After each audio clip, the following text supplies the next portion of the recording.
So good morning. I hope everyone is there. And if not, I'll always redo this because I'm still getting all kinds of interesting little messages from this platform I'm using. But I did check out some other platforms and I was not real thrilled with various aspects. So it's just a matter of me getting used to OBS Studio, which I'm using. It's a free platform. And anyway, I think I'll just say hello and hopefully somebody else will be there soon. I'll say hello. I'm early. I am early. Oh, let's see if that's out there, put out there, and you can answer that. Anyway, so I was smoothing this little Bobcat sculpture here a little bit before I started, and I really think that we could do a lot of fur texturing, but what would be really good is if I just show you some general ideas about texturing fur that would help you. So I'm going to switch to the other camera. This is what I love about OBS Studio. Let's see if I can do that. I think I need another video capture device. Let's put that on there and say, okay, and we're going to do eMeet. I barely had time to get ready today, so couldn't do a thumbnail. But anyway, we are here, and there's Frank and Jackie. Good morning. I really appreciate you coming today.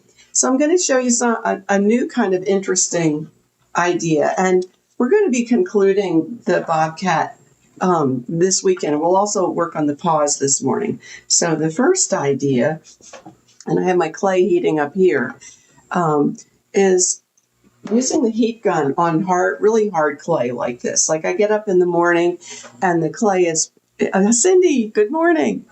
I get up in the morning and the clay is very cold to the touch. So here's my heat gun, and you could use a hair dryer. This might be a little more efficient. I'm just going to give it a going over with the heat gun. I'm going to stay away from the face because I'm not going to work on the face this way. I would work on the face, keeping the clay as hard as possible. And right now, I'm just concerned with the body, trying to just get that surface a little warmer and softer.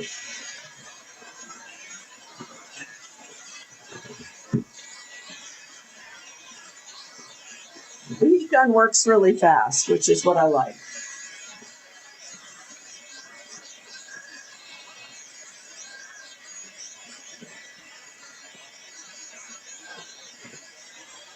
Oh, yeah.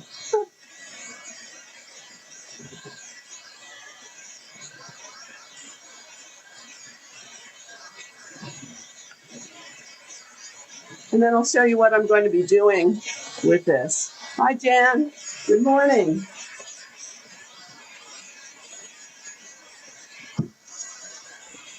Oh, it feels so much better.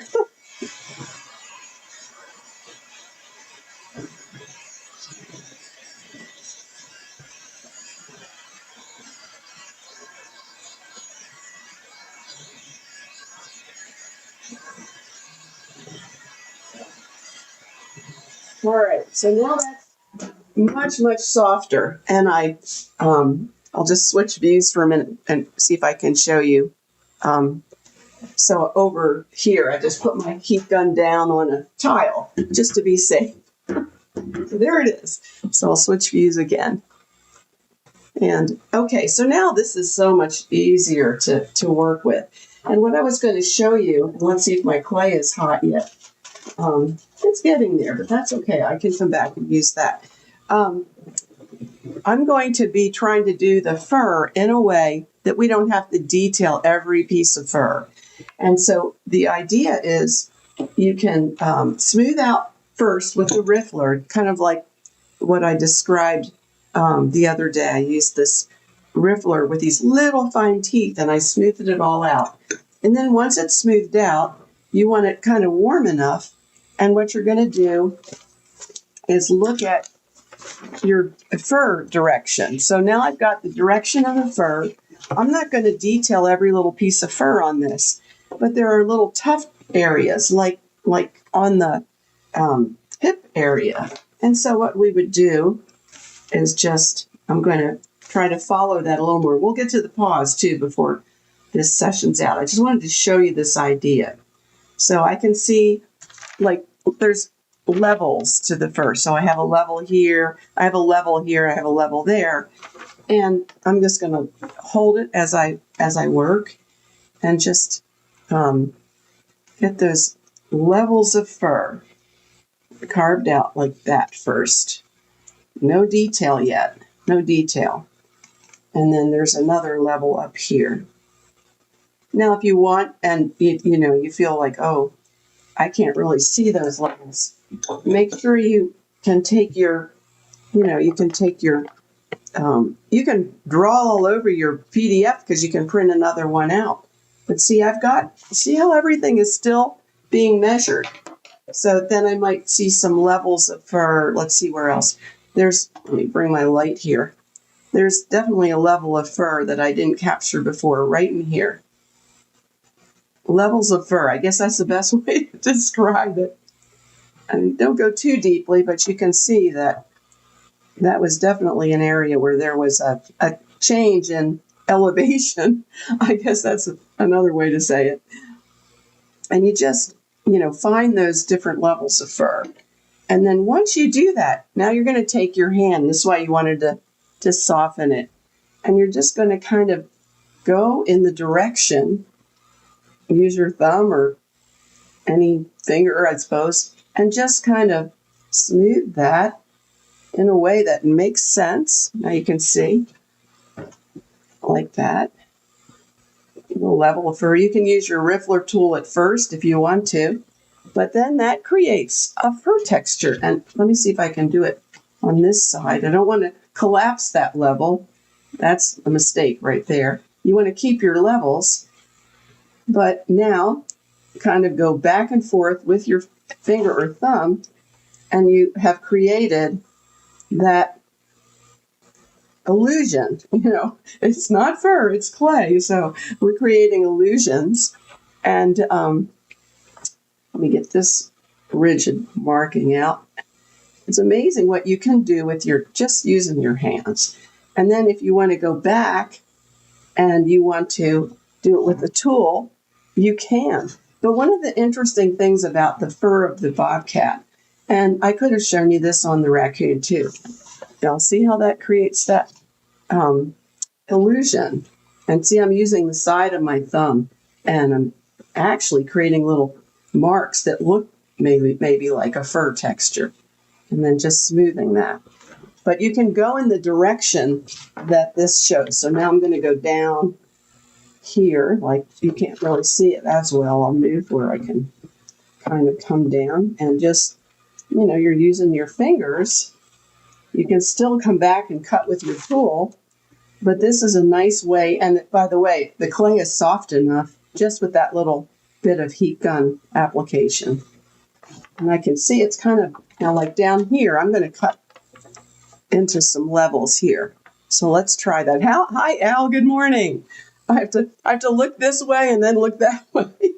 It's so great to have you on. So what I'm doing is I'm just cutting into, I warmed up the piece a little bit with the heat gun, just the outer surface, that's all I want.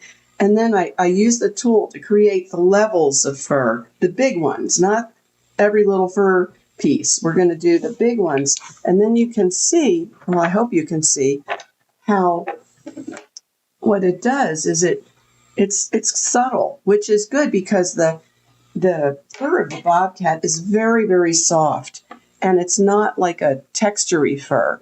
And so by creating these levels, and especially, let's see, the shoulder area. So again, we measure to make sure I'm putting it in the right spot. Okay, that's got to go up a little bit more. And I'm going to put that up there, maybe right there. And just, you can see there's almost a rounded, this is a form that is the shoulder.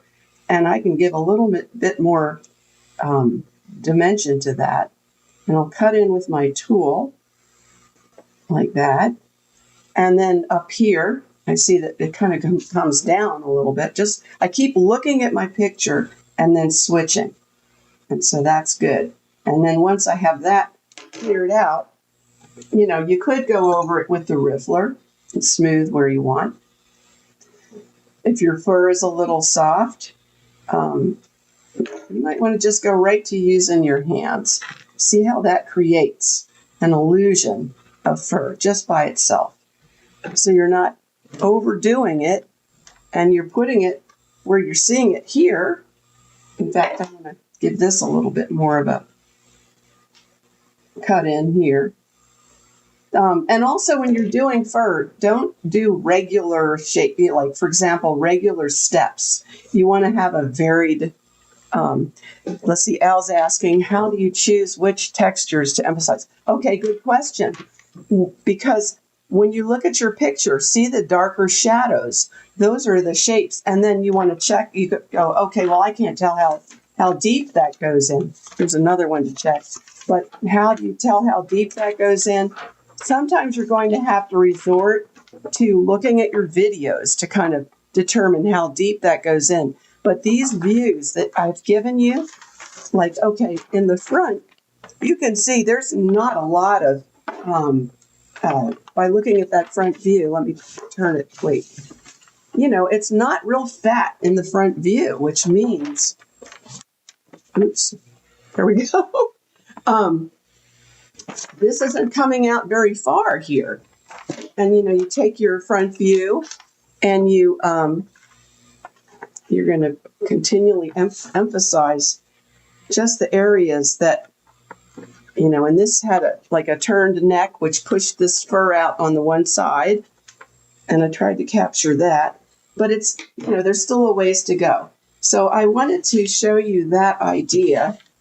There's one area I didn't finish, because it really is effective when a fur of an animal like this bobcat, and especially the lynx, oh my goodness, the lynx fur is so soft. You just don't want to detail out every fur, because every fur texture piece or strand, I should say, because in real life you would see this animal and this fur almost looks like it just molds to the body because it's so darn soft. Let me take a look at this. Right. And so you got your fur. One of the reasons I thought it would be good to do these types of illustrations for the guide rather than drawing the way I have is because now you can see the direction of the fur. So, okay, so on this hip area, here's a big shadow right in here. And I can cut that in. And that's just like a big tuft of fur that comes down. Let's cut that in. Okay, now you can notice that I didn't measure that. But, all right, from the end of the foot, where would the shadow start? That's fur overlapping. And actually, I could go in more, so I will. All right, let's see. Get that really to come down right, and I'll measure it again, right down into there. I'm not getting it right in the right spot until I check it.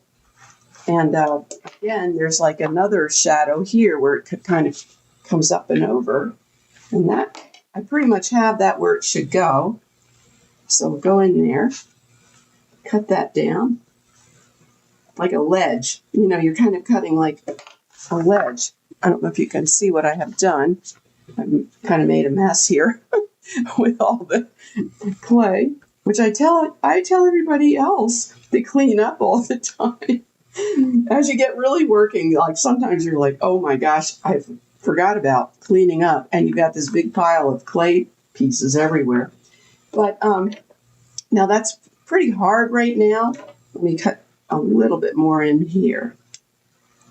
Pretty hard because it cooled down again. It's pretty cold out today. All right, so I'll just take my heat gun and then heat up that spot.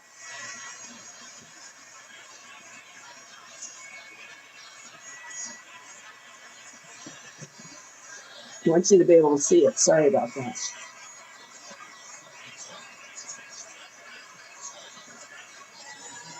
Oh, much better. All right. So that makes it really nice. And now I can just, whoop, that's almost too soft. See how fast that works? So a hairdryer will work, but and then what I'm going to do, and I should have done and shown you, is I have another view here that shows it more, and try to keep that tuft of fur coming forward, but now you can use your thumb to sort of give it a little bit of a shape according to what you see here. You want to keep your ledges, so to speak. I'm going to use my nail to kind of go up like that. And also I use my nail a little bit like that. And then just smooth it with my hand. Because sometimes, you can get all complicated, but the easiest way to do things is just soften your clay and just go for it. I can come back when that's hardened and make it really sharp if I want to. All right. So also, there's a lot of kind of textural surface here. Again, I'll just cut in with my tool here and there. I see some shadows and I'm looking at those. And they come this way and this way. So take your hand and just kind of swish it in that direction. Push down as, not as hard as you can, but enough to smooth out that deep line. You don't want a deep line. And it's just very effective when it comes to creating the illusion of soft fur. And I'll try to get this part done before you see me next Monday. Or let's see, we have Friday. What am I saying? Try to get it done before Friday. And it just creates, I hope you can see where I'm headed with that. Like, okay, this ledge needs breaking up. That's a little too strong. So I'm going to use this tool. I like the corner tool. Let's see if I can show it to you better. There we go. And don't push it down all the way, but just enough to create that textural effect. So you can start to see it, and I'm going to refine that, but that's that general. I wanted to show you the general idea. And I hope there are questions about this. Let me switch to the other view and the actual normal view. Let me get my little mouse pointer. Oh my goodness. Sometimes I'll tell you what, doing sculpture and trying to find my computer are two different things. But anyway, this is just a great way to really get everything in place. And now if you want to do that fur texture, you've got your general areas all set up waiting for you and the fur texture going in the correct direction. And it's a lot easier than to just pick and choose a few areas to emphasize. I might come in with a smaller tool and just emphasize a few areas, not detail the whole thing like with scratch marks. You don't want to do that. That just won't look really good. So I will say goodbye for today. And everyone, thank you so much for being here. And hopefully this could be finished, I think, by Monday for sure, but maybe by Friday, because I want to move on to another piece. So and just real quick before we go, Al is asking about molds from fine texture. That's why we go to a plaster model, to really keep that texture super sharp. So you make a mold on the clay, and then you go to the plaster model and refine it, make it really sharp, mold it again. So anyway, we'll say thank you and bye-bye for now, and see you on Friday. Bye.